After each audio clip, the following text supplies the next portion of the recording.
appreciate folks jumping on tonight.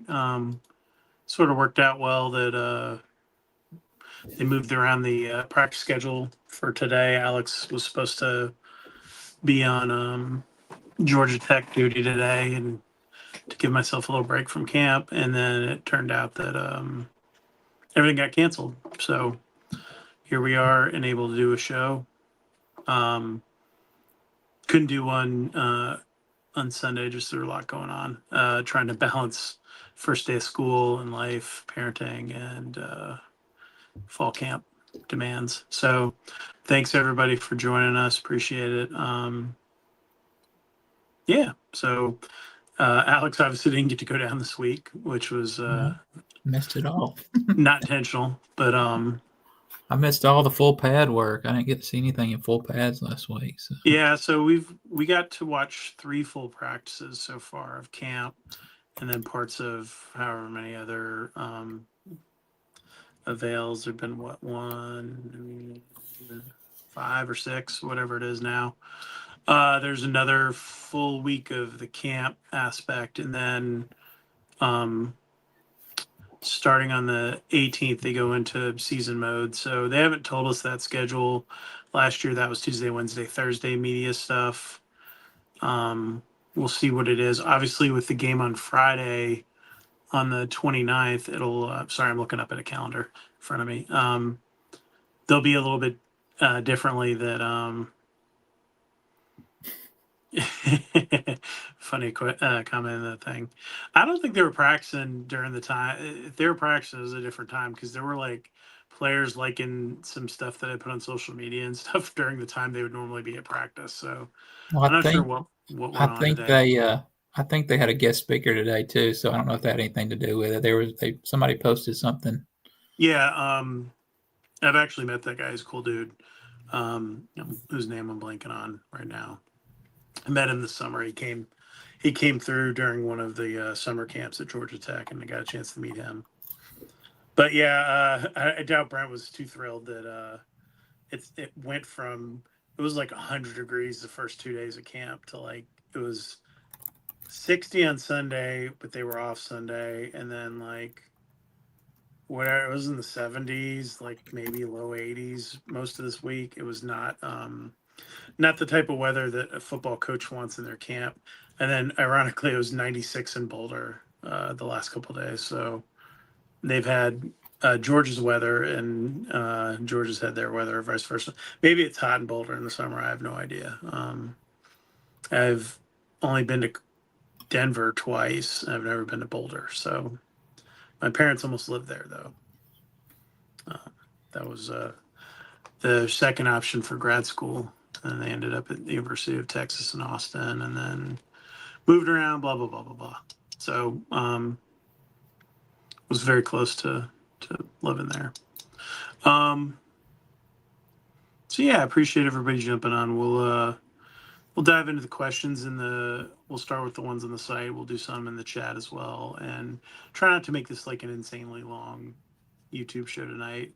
And then we'll start to get back into a routine closer to the start of the season. I'm not sure what that's going to look like right now, just because that first game's on a Friday, and I'm actually going to fly back from Colorado and spend time with my family for the holiday weekend. So we'll try to, I'm sure we can squeeze one in some point there after the Colorado game, but we'll start to get back into our normal routine once the season gets really going. Just no trip to Colorado this year, no trip to Ireland. Throw everything. I mean, it's a little easier than going to Ireland, but I enjoy Ireland. Hoping that for like a game in London or Germany or somewhere cool, I feel like those are coming. So I know Michigan's playing in Germany, I think it is, or Italy, or one of them. I think Kansas State is one of the Dublin teams this year. Yeah, it's Kansas State and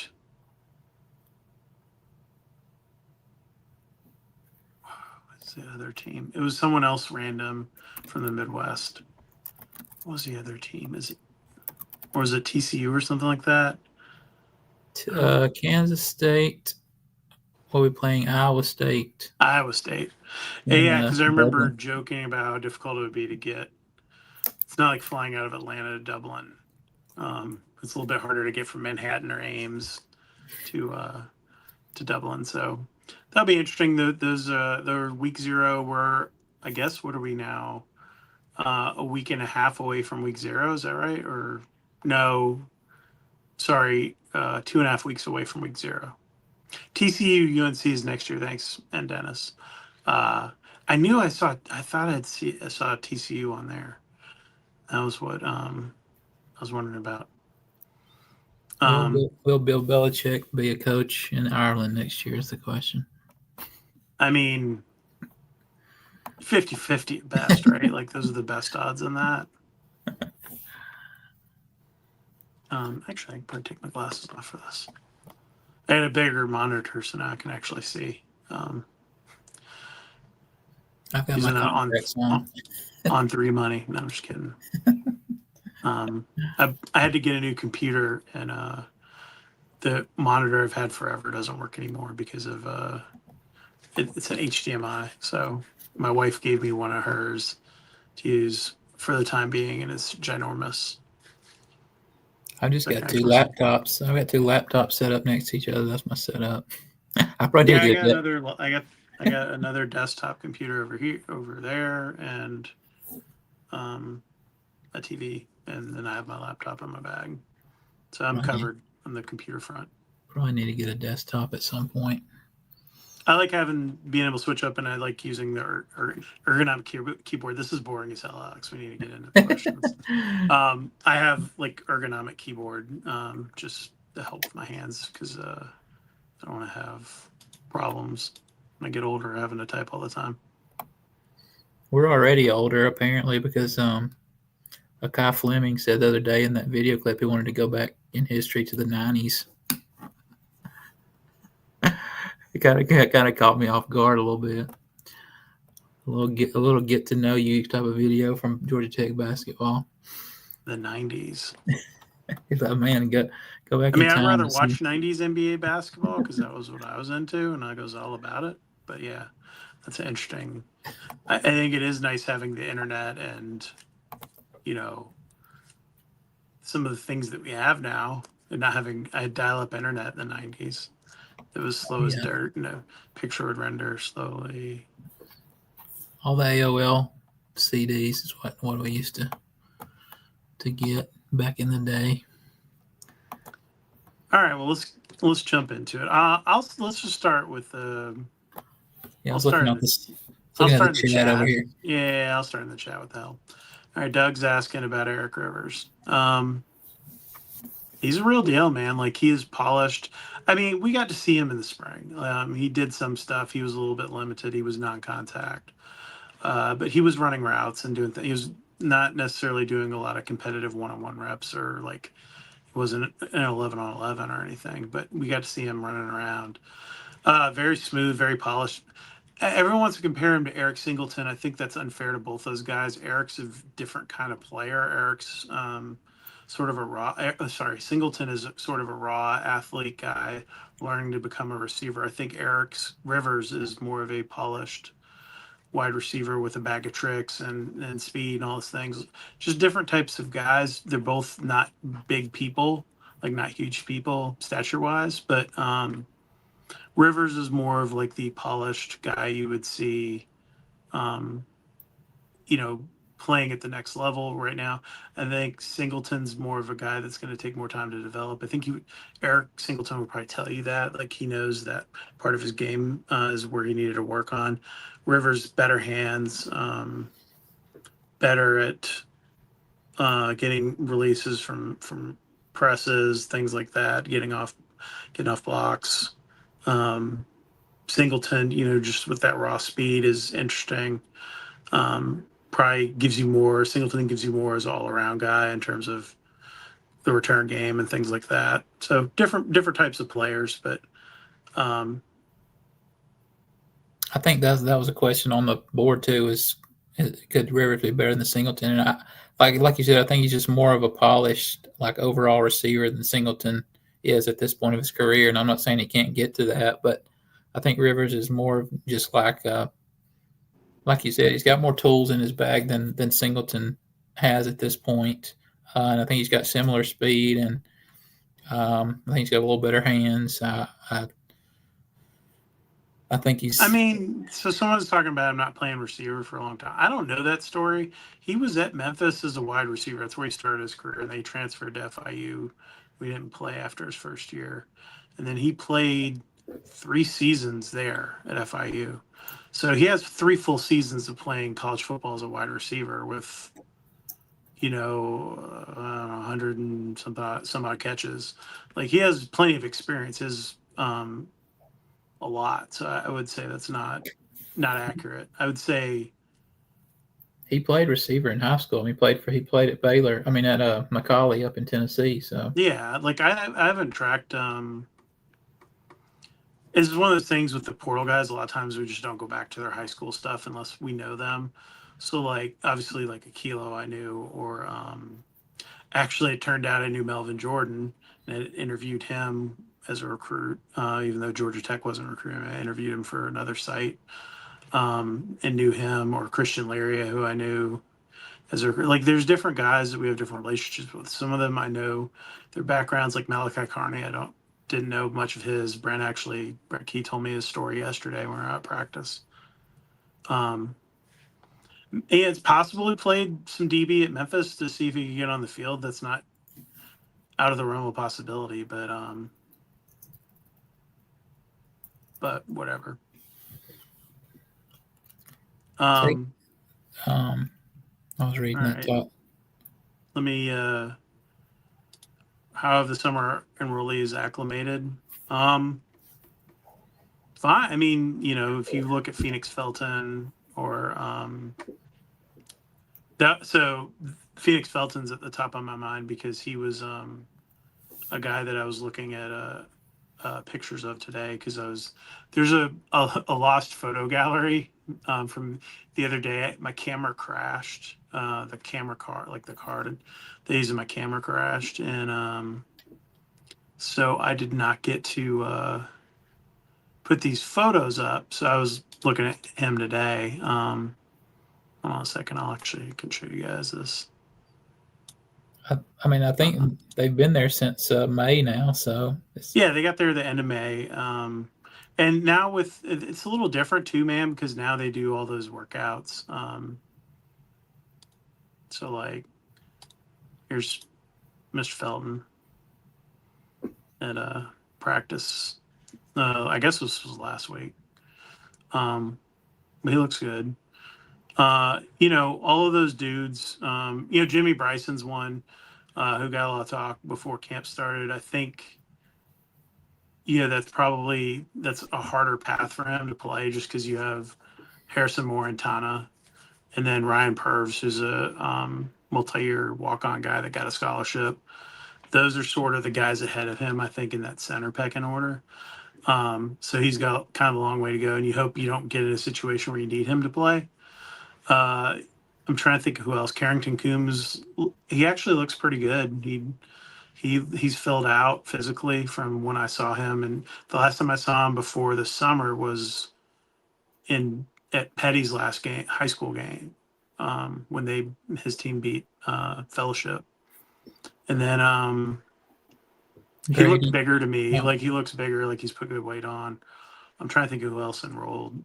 Grady Oh, Adams, Jordan. You know, it looks really good as Jordan Allen. yeah, That dude's a freak. Like Jordan Allen, I would not be shocked if that kid plays this year. Like him, Dalen Penson's a freak, but Jordan Allen's like really impressive. Like the problem for Jordan Allen is you got Malik and you got Bailey Stockton. So like whose reps is he going to eat into there? But he could be a guy that can return kicks and punts. You could put him in and run some stuff with him. He had one of the nicest catches I've seen all spring the other day. Like fingertips, and it was good. It'll probably be in one of them clips that I put up this week. But nice fingertip grab on a deep ball. Who else? Grady quarterback. Adamson, they really like, the young quarterback. He spins it really well. It doesn't look like he's moving too fast. He ain't gonna play, but like you can tell like he's got it, and that they feel really good about him, and he's developing quickly. And Graham's really good. People don't realize how good Graham Knowles is because of Philo and Haynes, but that's why Brent brags about that room. It's not because of just Haynes and Philo. It's because of Graham Knowles and now Grady. That's what he's bragging about. Tay Harris is a big hitter, very physical. It's interesting there. It, I think with him, it's like how many guys play and where does he fit in, and can he get on special teams? And how can he kind of advance himself for the next couple of weeks, whether he gets in rotation snaps or not. Savion Riley's come on really well for them, so that gets interesting because they like Pritchett a lot, and then they have Omar and Clayton back. So Tay's path will be interesting to watch. I'm curious to see how he develops and where he fits into all this once they get into game planning mode. Right now, they're just rolling guys. Like that's why we're letting us watch practice. They're not doing game plan. They're not doing scheme. They're not doing sub packages. There's very little. They'll run maybe some offensive stuff we haven't seen, but like very vanilla defense and stuff. So like there's no trade secrets we're seeing right now, but you get an idea from talking to people. Mostly I try to talk to people to find out what's going on versus even what I see. I don't know. I was I wasn't even thinking about Tay Harris because he was there in the spring, but yeah, he's obviously people know how high I am on him just from reading the board. But like you said, the guys that actually got here this summer, Pinson and Jordan Allen is probably the two that are most likely to contribute in some way. So yeah, Of the mid-year guys, I mean yeah the non-mid-year guys. Sorry, right. the traditional enrollees, summer guys. It sounds like we have different opinions on Tajee Butler. Do you care to elaborate? Yeah, So I had a differing opinion of him. I thought that he was. I don't know. I mean, we're still early in fall camp. I thought he was a little higher in the pecking order at linebacker, but I mean, and he still could be. It's a long way to go before they you're play. playing But two there's guys at other, a time, yeah, and you have Kyle, who's been your leader, your veteran guy. You brought in Melvin Jordan, who's really talented and a great coverage linebacker. You have EJ, who started to develop last year, looked really good in the spring, and has continued to develop. And then the thing that's probably screwing him up, Tajay, a little bit would be Cayman Spalding coming in and really doing well, and then adding 40 pounds of muscle in 6-8 months or whatever it's been. He was like a $190 when he got to Georgia Tech. He's 220 now, something like that, 225. Like, and runs just as well, and he looks friggin' jacked. So I think it'll be my guess is, from talking to Darius Eubanks yesterday, it sounded like they want to play five. Obviously, somebody else was asking a lot about Jackson Hamilton, which I found fascinating. Because since Eubanks was talking about playing five, and I don't know they'd be in the top five, but whatever. Um, you look at it, and the fifth guy is probably not going to play as much, but it could be more situational, or it could be that Tajay's the Sam or whatever it ends up being, because they're talking about playing three linebackers. Talked about that yesterday. So we'll see what happens. I'd say they're in pretty good shape with the top four guys, and Tajay's right there as would be like the fifth guy right now. But we got, what is it? 21 23 days, days till the first game. It's not 22. Sorry, 22. 22. Yeah, because it was Shard choice. just a short choice day today. That's right. Yeah, the wild card for me in that was kind of EJ Lightsey because I didn't know. Obviously, he was hurt last year, and I didn't know coming into the start of fall camp. I didn't know where he kind of was in the order, but apparently he's really kind of coming to his own. And I mean, I thought he might healthy. beat out Kyle. So like I've been very high on EJ. So that's sort of also the core of that's fine. One of us will be right. That's the beauty of having differing opinions, right? Like, and can come on here and brag about it after the first game. Is this the most physically impressive Georgia Tech since when? It's an interesting question. On the lines of scrimmage, They look pretty good. They look much more. So like I jumped in 09, so I missed like that 2008 year where there was a little more crossover on the O line, and you had like an Andrew Gardner, and you had Vance and Darrell, and you had some bigger. They that was already gone by the time I got to covering tech. So my frame of reference from before that is not great because it's me watching games on TV or whatever, or seeing them play Georgia. So my frame of reference is not great for prior to that. But from in the last 10 years, yeah, I mean, they look really good getting off the bus right now. It was funny. Some dude on the board got bent out of shape. It seemed like about when I said Malachi Carney's like one of the biggest humans I've seen on the football team in a long time. They were and I compared him to Shamir. Like he's not as tall as Shamir. That's not height is not just the measure of like how big someone is, right? Like um if you look at Malachi Carney, he's a large human. He makes Brent look small when they stand next to each other. I'll try to get them to like pose up at practice so you can get an idea of like how the size difference between like those two dudes. And if you've been around Brent, you'll see like Malachi and how big he is. He's 6'4" and like 350 pounds. He's a lot bigger than they list him in the media guide. Like I think Brent came over and said he's 345, 350 or something like that yesterday. He's a And, big boy. and he's not just big like he's not just like a big in the belly area and stuff. Like he's huge. No, Like his his like shoulders are leg is the huge. size of Malik Yeah, Rutherford's waist. there's Like that one of his picture. legs is like this big around. It's hilarious how big that dude is. What's up, Chaz? Chaz, he could ask the people down there in South Alabama. Zach's down there playing now. They loved Malachi. Like he was a player. Like they were lucky to have that dude. That was just a dude from Alabama that they like found, that staff found and got on, and he could play. That picture that I used for that feature I wrote on him yesterday, I guess, like you can just see like his arms are humongous. Like I don't, he's just very big. Like I don't know, he can move some people on the offensive line. Here, I will share a picture. That's one I'm excited about seeing. Maybe share a picture of Malachi here.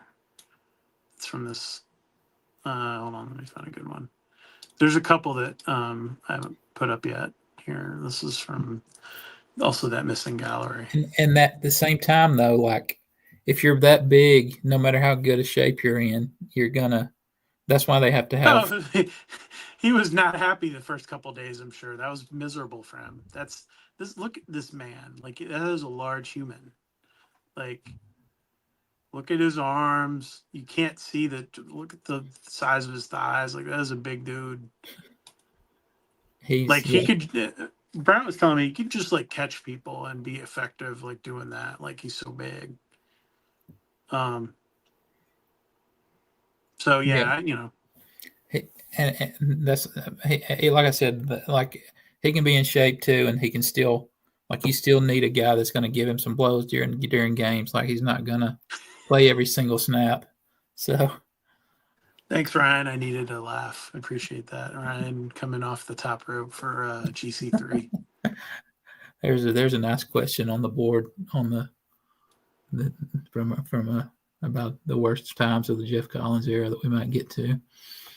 Will the O line be as good as last year starting at Colorado? That is a fair question, right? You have a healthy Keelan Rutledge. You have a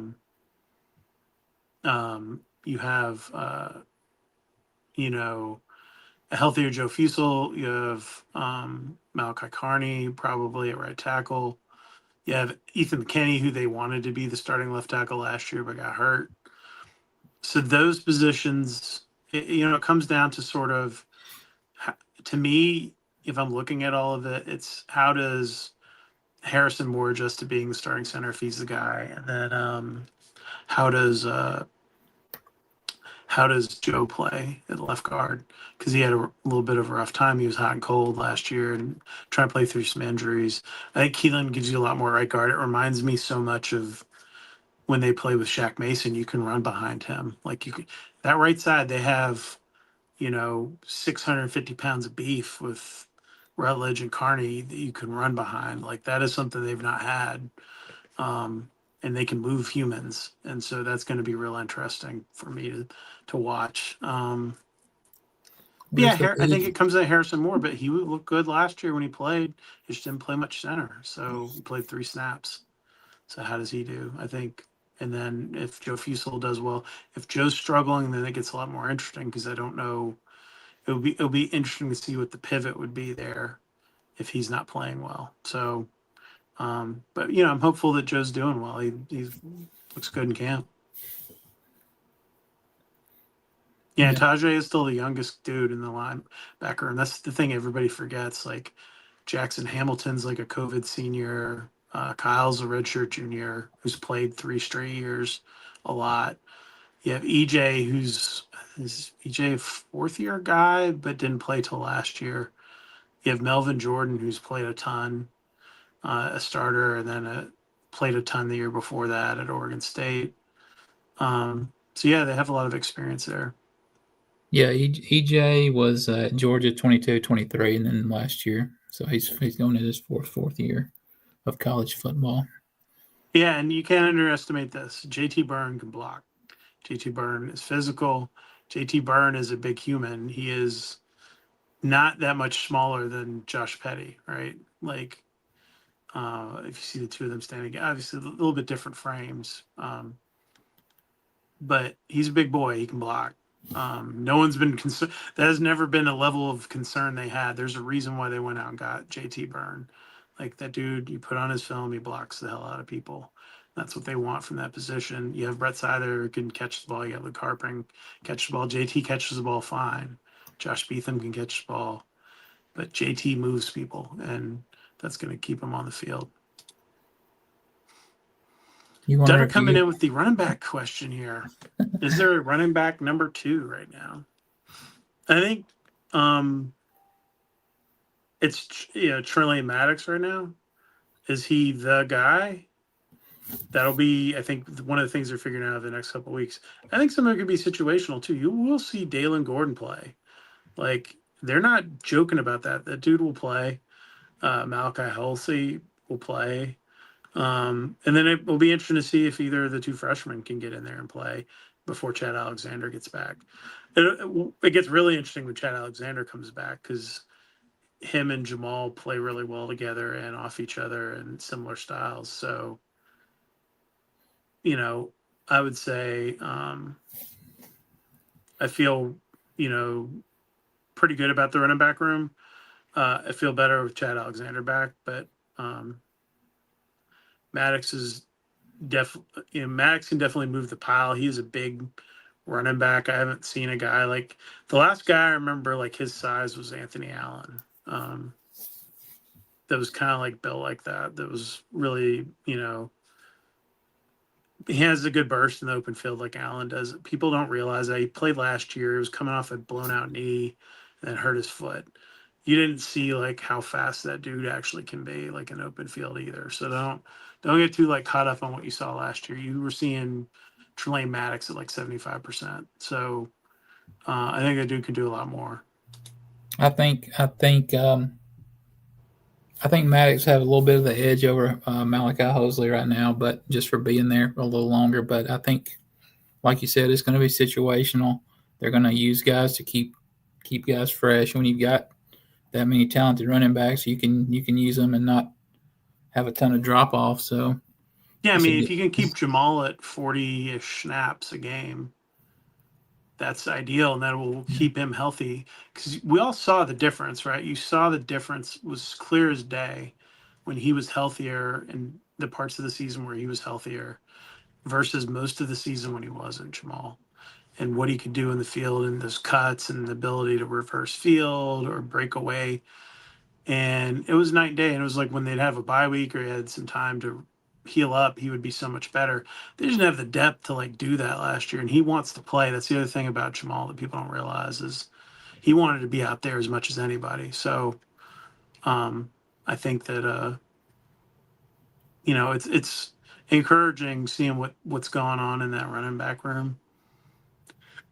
I think they're in a lot better position. And I remember, the last 2 years, everybody just asking about Jamie Felix. So they've come a long way there. Like they have a lot better options now. That was the second question on here about being concerned about running back depth and talking him off the ledge. So maybe we did that a little bit. Someone's asking me about Coach Mathis. So Alex Mathis. So everyone confuses these things, and I think I tried to explain this in the mailbag. The way that people have these GMs set up are different with every program and what they actually do.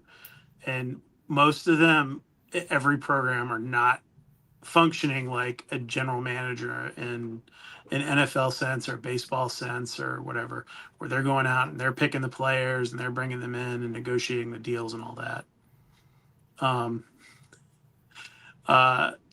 It's not that at all. And you have JJ Kosh, who's the guy who does the contracts. He's the guy who does the negotiation piece of things to an extent. Brent's essentially his GM, just like Hugh Freeze is essentially his GM. Kirby Smart's really his GM. And these people Georgia doesn't have one, I don't think, but like some of these schools have someone called a GM, but ultimately the freaking head coach is the GM, and the GMs are actually assistant GMs. And so there's three different people sort of in the roles that if you're looking at who would be, say, negotiating recruiting stuff or dealing with parents and those things, it's all broken out depending on the staff. And Alex is in charge of essentially recruiting. He's the director of recruiting, essentially.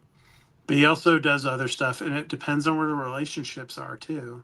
If they're out recruiting George Lammons, Alex Mathis is super tight with George Lammons. That's the relationship there, right? So he's going to be more involved with that kid. And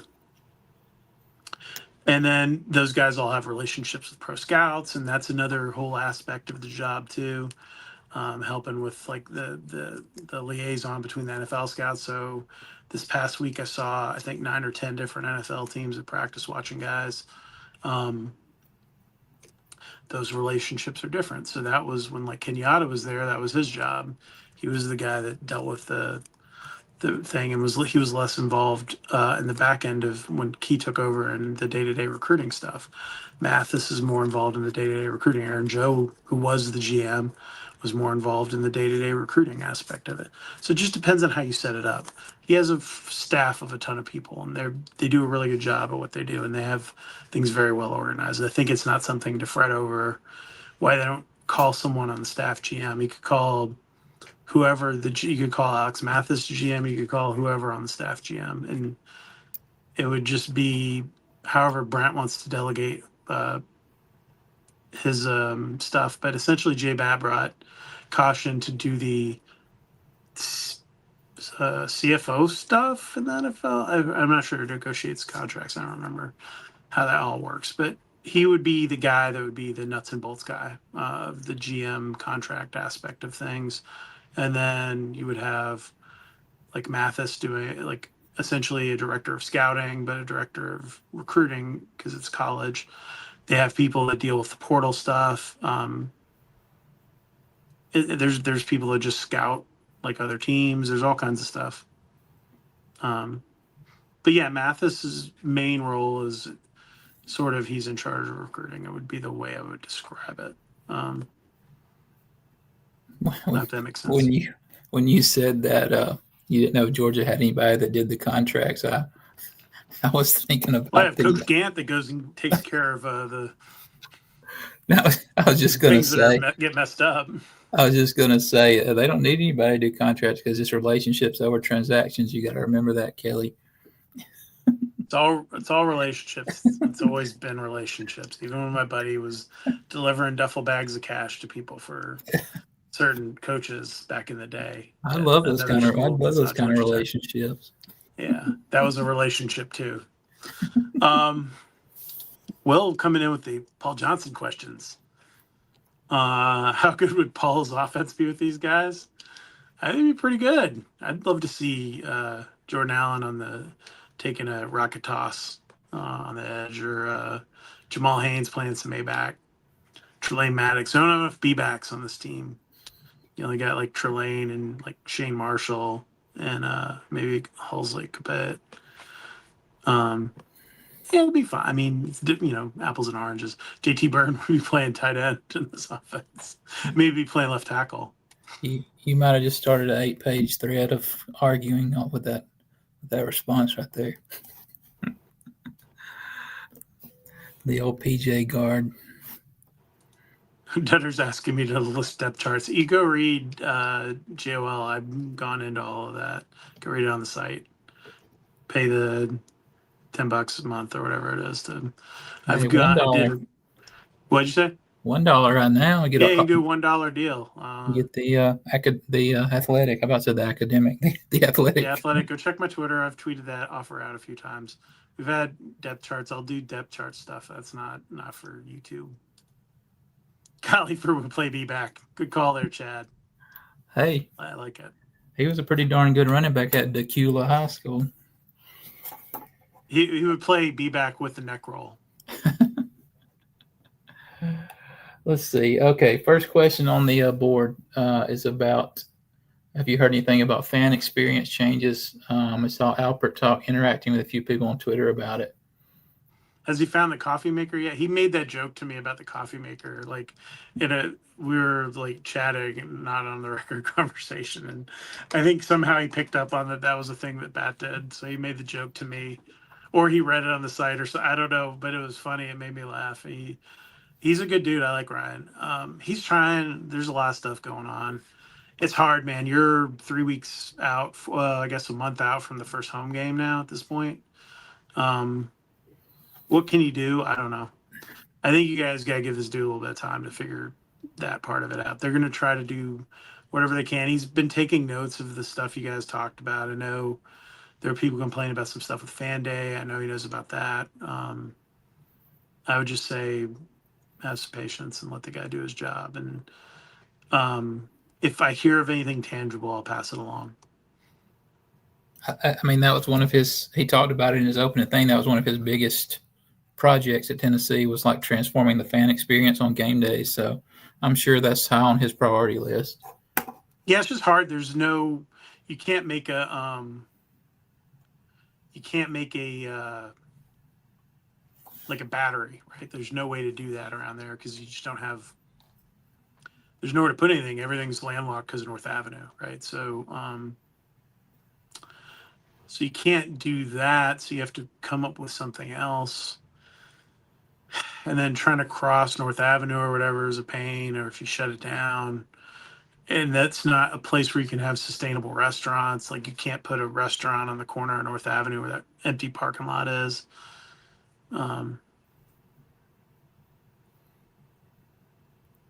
was reading that. Yeah, GT Bowhunter's not right, so that's fine. Yeah, but like you said, if he takes the athletic director job a month and a half before the season starts, he's not going to be able to do anything. You're definitely not right, GT Bowhunter, but thanks.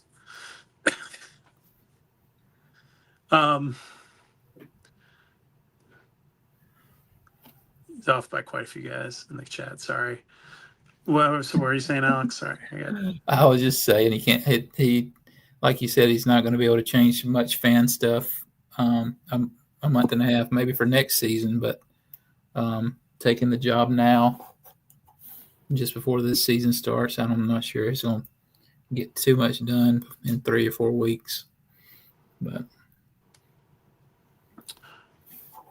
he's right. He's not. He's really far off, actually. One of the guys he's listed, or two of the guys are not even in the first 2 deep. It's fine. Asking about Braden Manley. Braden Manley would be one of the starting defensive ends. He's a great edge rusher, can play either end position for them. He can play field side, or he can play the rush stand-up outside linebacker spot. Plays with both hands down, can play up. Fun dude. I'm excited to see what he can do. They think he's like sort of the missing link. What they've hoped that Kyle Kennard or Romello Height would have given them. He is capable of actually doing that at a higher level. He looks better in practice. Yeah, there's a question lower on the board about ranking the importance of the D-line transfers, and I would say Manley would probably be one, and some combination of a Stone and Defensive transfers. but just the defensive line transfers. And I would say Manley one, and then Kilo probably two, and then maybe Matt Alexander three, unless I'm forgetting somebody. Trying to think. Kilo, Matt, Manley, AJ Hoffler. Oh yeah, Hoffler. I would say Hoffler, Manley, Stone, Alexander, Melvin Jordan, Jai Gilmore, Calvin Hill, Daquan White.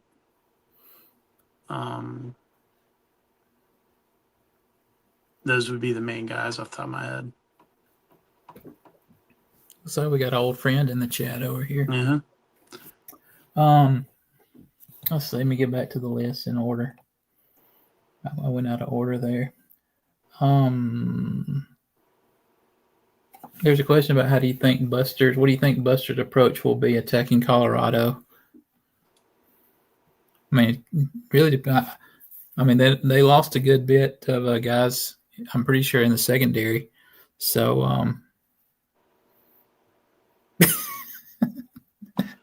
Colorado, what? I haven't gotten into like trying to scout what's going on. They have so much changeover. They keep having like new schemes, new coordinators, new personnel with the portal and all that stuff. So, I don't know. I think it's funny, but let's see here. Okay, here's a question about the Gideon's defense. We kind of don't really know at the moment. He hadn't called a game yet, but how far between John Tenuta and Ted Roof is he? But as far as blitzing and the Ted Roof prevent defense, I think he's a little more on the aggressive side, personally.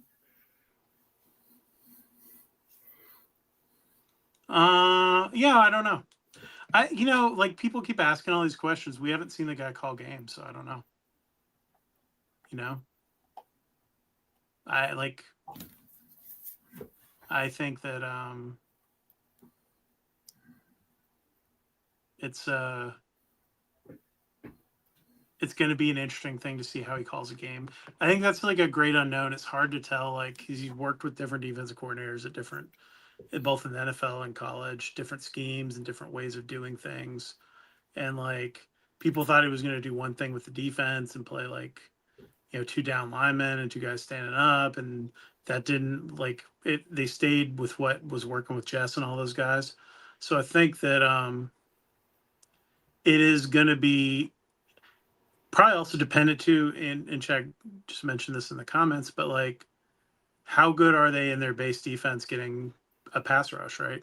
Because that dictates a lot of what you have to do in terms of coverages and creating disruptions and making bad plays and whatever else. So I'm curious to see what it is that they do. I'm not a big fan of trying to like just project whatever. And, they're running base stuff and vanilla defenses and stuff through spraying in their core base concepts and all those things. So you're not seeing what like live game calling would be and stuff like that. So I think you're going to come out and play your base defense and make adjustments. Because also you got to think about the other part of this is Colorado's breaking in a new quarterback, whether it's the Salter kid or it's Juju or whoever. Like it's going to be different than the way they play with Shador. So like, and you don't have Travis Hunter and you have whole different receiver crew. Like supposedly they have more of a running game now. Like all of those things change how you attack them. So I'll be curious to see what it's like. They didn't have much of a defense when they had Shador, so he was having to outscore a lot of people. So we'll see if that's about the same. There's a question about if you heard any news on how ticket sales are going this season. Everyone always likes to ask about ticket sales. It's not something that like people I talk to generally bring up, and it's not something I really think about. If they were selling like hotcakes, I feel like we would have got a press release about it. That's generally what schools do. So if there was like a run on tickets, there would be that. I think it's been steadily getting better. But let's not forget GC3 really put him in a ditch. So, That's a good segue right here. oh boy. If you had to pick just one, which of the following was the worst of the worst for the GC5 era? GC3, baby. You gotta call him GC3. You can't call him GC5. That's what he wanted to be called. You can't call him what he wanted to be called. He wore that jersey to practice. I know that. Yeah, he did. Money down with the fake bills on scooters with Scooter's face on them. I actually had one of those, or at least a half of one. You got a Collins buck? I had one in my wallet. I think I got rid of it recently. I was cleaning stuff out. I thought it was time to let it go, but that was pretty interesting. I've seen a lot of clips about the guys lifting the weights on the sideline recently with a little Twitter fad that's going around. With the when you knew your team was cooked. Yeah. The Citadel loss was pretty bad. I was actually on the field for that one. I was taking pictures from my old media. Oh, so it's your fault because you're bad luck, Alex, that they lost. It might have been. That might have been where it started, way back in the day with that was quite a low point. Yeah, I don't know.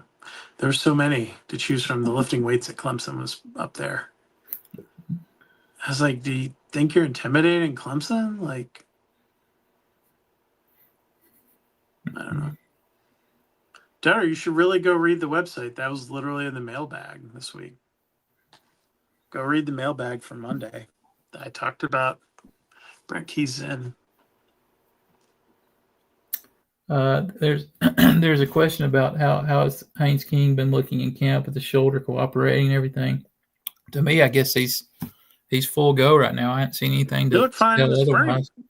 Yeah, he was throwing it just fine in the spring. Like nothing's changed. You know, I put video up of him spinning a little bit, just so people can see it. But I don't know. Yeah, I think he's fully healthy and ready for a big year. They're going to kind of unleash him even more this year. Let's see here. Oh, here's a question about the offensive line. Biggest concern for your starting offensive line: left guard, center, or right tackle? We talked about this earlier a little bit. Right. To me, it's center and left guard are probably the two areas that you've seen Ethan McKinney play well as a true freshman until he hit that freshman wall. You've seen Keelan played well last year on one foot, basically. Malachi Carney played really well down. They have Will Reed, who could play in a pinch at right tackle. They got options there. I'm not as concerned about that. I don't know. I think that I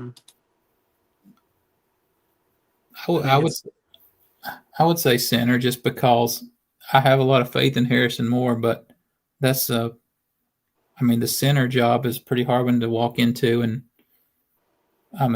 get everything immediately, going like it's supposed to be. You're responsible for a lot of different things. So I really think Joe Fusel is going to bounce back and have a better year this year. He's healthier. So I'd probably say center out of those three options. I'm not worried about right tackle at all.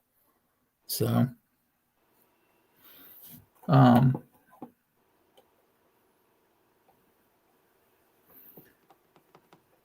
to look on ones we haven't answered yet. There's a question about the thoughts on the starting cornerback opposite of Amari Harvey right now. I think we kind of talked about that some too. I think that's one of the competitions in camp that'll be ongoing for a while.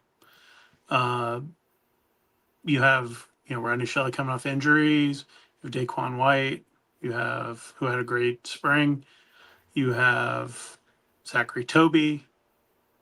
And then you have you could play Dalen Penson or Elgin Sessions, or you could play John Mitchell. So they're not as tied to playing one side or the other. They can move guys around a little bit in the corner position. Yeah, Rodney Shelley and Mitchell. I mean, I hadn't seen Mitchell this week since I hadn't been there, but I think they went out and got him in the spring for a reason. Let's see here. There's a question about how is Aiden Burr performing? Is any issues from the right hash in camp yet? You know, to be honest with you, man, I don't watch a ton of the kicking. It's pretty vanilla. He kicks fine. He kicked fine in practice when he was having that issue. That was a game specific issue. So, you know, someone asked me about Landon Schaefer the other day. The kid has a great leg. Looks good, can make all the kicks. He's apparently had a really good camp. There was a lot of videos going around of him hitting 60-yarders. Just, you know, on an empty field. So he's got the leg.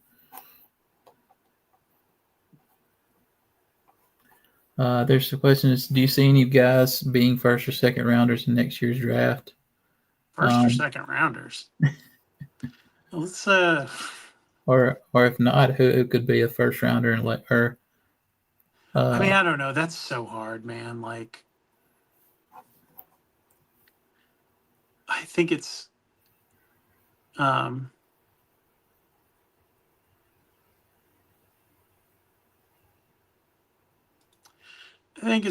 so hard to do that. I don't know. It's interesting.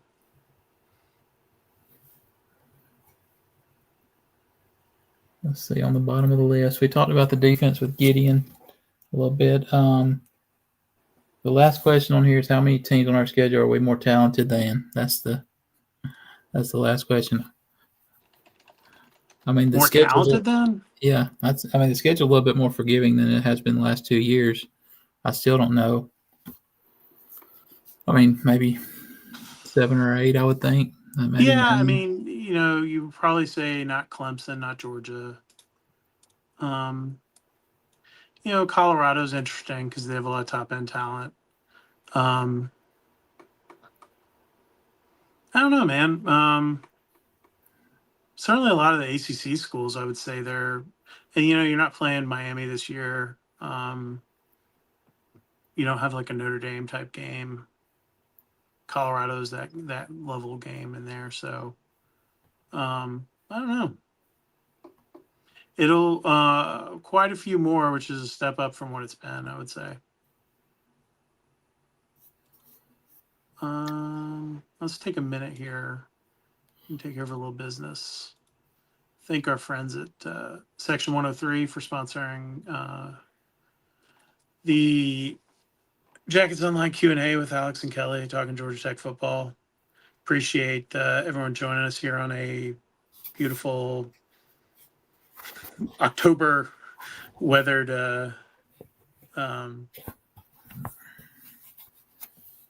night. And Section 103's tech stuff for tech fans. You know, I'm all in favor of supporting small businesses. That's what we are at Jackets Online. Section 103's tech stuff for tech fans. Good people make great stuff, and they're on top of things. And good news, Brett Key was back to Brett Key's back to wearing the gray hoodie. So the white hoodie experiment ended pretty quickly in camp. He was wearing the gray one the last couple of days. I guess it got to fall weather, and he thought it should be more football-like at practice. This is a Section 103 hat right here. Beautiful. Why did this string light come back? I don't know. That's like, when did that like come? That's been the last few years. Back in style. Looking at starting D, how do you think Colorado will attack? I think they're going to try to run the football. I don't know that they're going to be as vertical, especially coming out of the box. That's not there. It's just a different offense without Shador, right? So like, you even if you think Juju's the guy and he starts for them, I think it's still they're going to be trying to establish a run and be a little more traditional offensively than they've been. So I would expect them to try to, especially at home in game one, you're not going to like come around tossing the rock. Well, they lost. Outside of Travis Hunter, they lost, I think, two other of their top receivers, and so yeah, I don't think they're going to be slinging it around like they have been. There's been a lot of talk about their offensive line being improved, so I'm sure they'll try to prove that with running the football.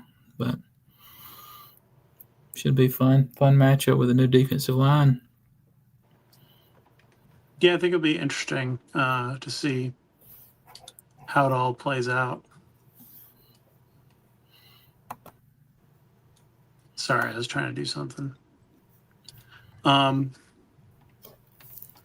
Yeah, I don't know, man. It's going to be an interesting next couple of weeks. We're at the point in camp where nothing's really happening. That's crazy. Like you're getting into scrimmages, and then they start to set the depth. The next scrimmage after this one's sort of the big one where they end up figuring out what the depth kind of looks like, who they can trust, who's healthy too. That's a whole other thing. That creates a lot of the opportunities, and sometimes you'll see people get pushed up that aren't and it's just stupid to me that like people get too worked up too early on like who's doing what or whatever in the first day of camp. It was funny, we were out there on Wednesday and I was talking to somebody. They had certain personnel out and they were like, oh, look at this. And I was like, hey, I think they're just like mixing and matching. And when they actually did other stuff in that practice after the time we would have left, you saw it go back to like the traditional guys playing. So I think you've got to have an understanding of what you're watching. And sometimes people don't. So I think there's sometimes bad insights that come out or they're not talking to the right people or whatever. So just be careful with like what you're consuming. And getting and try not to be like I'm trying to be not overly optimistic. It's